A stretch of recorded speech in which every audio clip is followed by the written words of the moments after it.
I would describe this movie as a classic horror film in the vein of The Stepford Wives or Rosemary's Baby. It gives you all the thrills and the scares of a great scary movie, but there's more to it than that. It's a horror movie where everybody should be screaming, "Get out! Get out of the house! Get out! Yo, shoot! Get out!" Ah!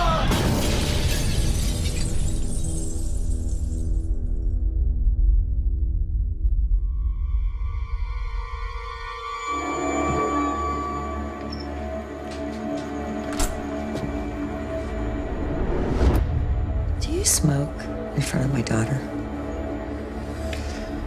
I'm gonna quit, I promise. Chris, look at me. Now, sink into the floor. Wait. Sink. This idea came from my wanting to contribute something to the genre of thriller and horror that was sort of unique to my voice. Yo, and it's the black people out here too. It's like all of them miss the movement. Because they probably hypnotized. Jordan pitched me the idea for this movie, and I had never heard anything like it, so immediately just said, we absolutely have to make this movie. I was drawn to the script because the story was so unusual, and Get Out was definitely a movie I had certainly never seen before. The fact that it deals with race just goes to the area I've worked in with regards to comedy. And this was a movie that reflects real fears of mine and issues that I've dealt with before. Good to see another brother around here. Yes, of course it is. I've always loved horror. I think horror and comedy are very similar. In one, you're trying to get a laugh, and the other, you're trying to get a scare. The way you construct a joke and a scare in a movie is very similar. The timing has to be exactly right. I put faith in Jordan to direct this movie because he really talked about his love of horror, and there's a connection between horror and comedy. So really, the combination of that and the way Jordan talked about the movie gave me the confidence to roll the dice on this. All right, cut.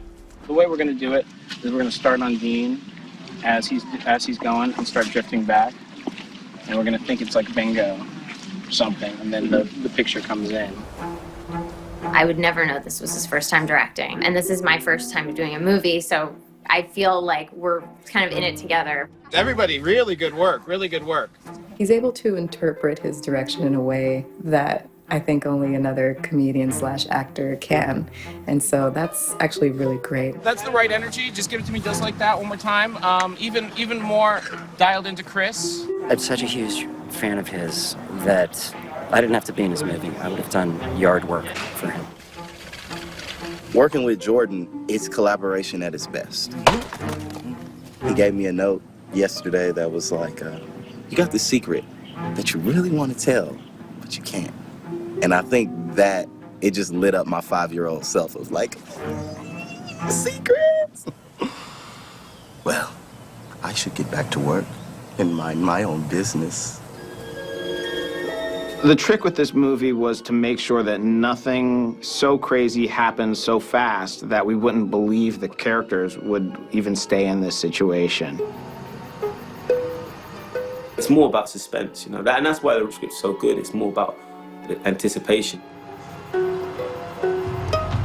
4/5 of the film is anticipation.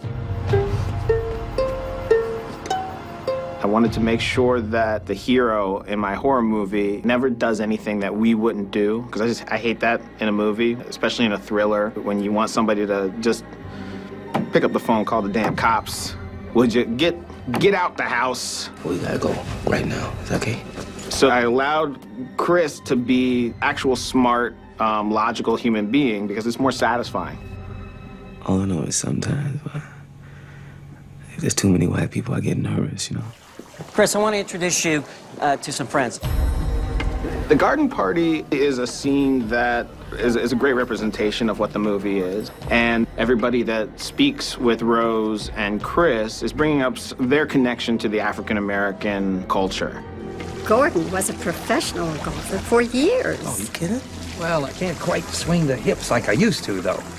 But I do know Tiger. So really what you have is people being very friendly, but And this happens in real life a lot. You know, Chris is kind of denied an experience where he's anything but sort of like the token black guy at the party. Some is he. Being black in a non-black setting, it gets like that sometimes, you know. When people are wanting to talk about being black, because that's apparently the most fascinating thing in the world. Not bad. Hey, Nielsen? That's part of the revelation that Jordan brings to it. You know, everybody's insecurity about their race and insecurities about the prejudices they may hold. So when you have older white people trying to connect to a younger black man, the insecurities come out in weird ways. Fairer skin has been in favor for the past, what, couple of hundreds of years?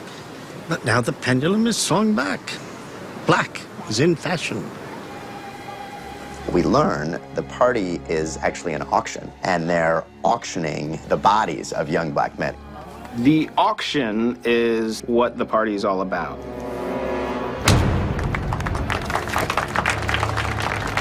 There are some subtler works at play that we begin to see are part of something much more sinister. The great moment in the movie that you realize Rose is not all she's cracked up to be is when Chris goes into a little closet and finds a box of photographs. And in fact, it's Rose with a series of black men. And it's at that point that you realize that she's definitely up to no good. You okay? Yeah. Rose, the keys. I don't know where they are. Where are those keys, Rose? You know I can't give you the keys, right, babe?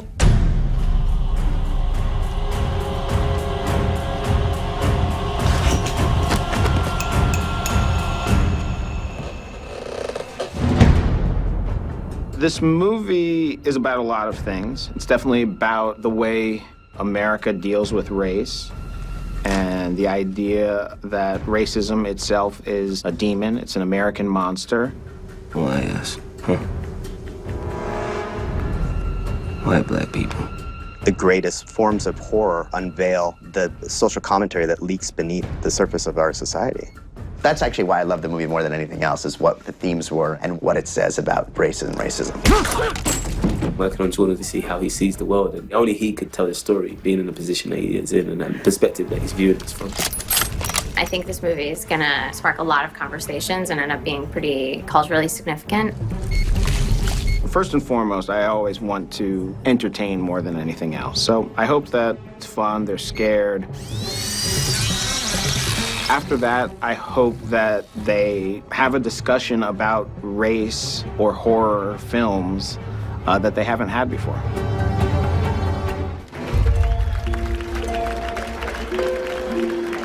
I thought the movie was amazing. I had no idea how great it was gonna be. Smashed it, I feel like.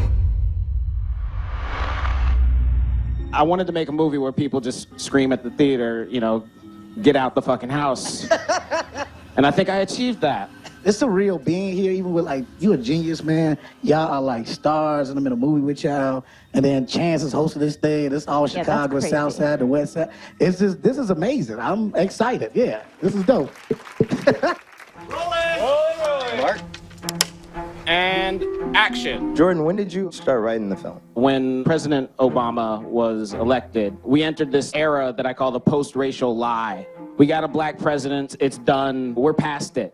And many of us know that race is very much alive and racism is very much alive. And it's this monster that was kind of simmering underneath the surface of the country for a while. And so I felt like this movie was originally meant to address that. You know, now we live in a completely different era, and it's been fascinating to see how this movie's journey has led up to this moment where now I feel like it's more relevant in a way than ever. That's a great answer. There you go. Sir, can I see your license, please? No. He wasn't driving. I didn't ask who was driving. I asked to see his ID. Daniel, how did you get involved in the project, and what about the project interested you? When I read it, it was what racism feels like. Because it's like, it kind of that paranoia when you're in a room full of white people and you're like, something's off. I don't know what's off. No one's saying anything. That's what it really resonated with me. And then I came to LA. He did an audition, and you know, the hypnosis scene, he basically did that performance in the first time I met him. He just sat there and did it, and it was like, close it down. He's got it. You actually did say that. You actually said he's got the part. But I don't trust anyone in LA, so I'm like, okay. Yeah. I believe you want to see it. You know, we did it, probably shot it 5 times. Every time, the tear is coming down his cheek on the same syllable. It's just some shit. He helped me retire from acting, is what I'm telling you. Allison, how did it feel to be that white girl that was in the movie? I'm so proud. I wanted to do something kind of more, I don't know, that would piss people off a little bit and actually get people to talk. And then this beauty of a script came in, and I was like, this is the one. This is the one we do. That's awesome. Bro, how you not scared of this, man? Look, they could have made you do all types of stupid shit. They have you fucking barking like a dog. You did the same thing you did with him. It's a funny story. I left the last audition I had to do, and I'm standing outside waiting on my Uber, and like Jordan comes out awkwardly like, yeah, so that was great. You know I'm gonna offer you the part, so I'm about to call your people. You got the part. I'm like, and I'm trying to be cool. I'm like, all right, cool, fam. You know what I mean? And as soon as he went back in there, I just started walking down the street. And like, I'm not from LA, so I don't know all the places like that. I was so happy. I'm walking down the street, and at some point, I'm like, oh, I'm gonna Skid Row. Like I was like, how did I walk this far? That's how happy I was. I think your mom got in my head, right? I think she got in my head. In horror movies, there's like always some shit to be afraid of. Why the psychology aspect of it? I'm a big horror fan, and I feel like all the great horror films have something to say. They have a real horror that they're about.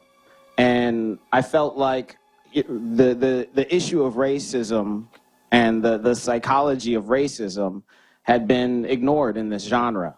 And I feel like this is, it's meant to be fill in a gap. It's meant to fill in this missing piece of the conversation. Through story and entertainment, I feel like we often neglect one of the most powerful ways we can communicate. And right now, I feel like the way we talk about race in this country is broken. And, I don't know, maybe this will fuck shit up in the wrong way. I don't know.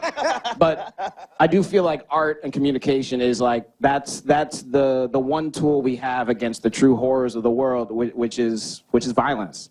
So I hope that this is an inclusive experience, and I hope it's something that inspires people to just talk. We handle shit. That's what we do. Consider this situation. Fucking handle. We're also in need right now for things that are going to bring us together as people. So hopefully this movie creates a collective kind of creative catharsis in a way. A CCC trademark. It's an amazing movie. Thank you guys so much.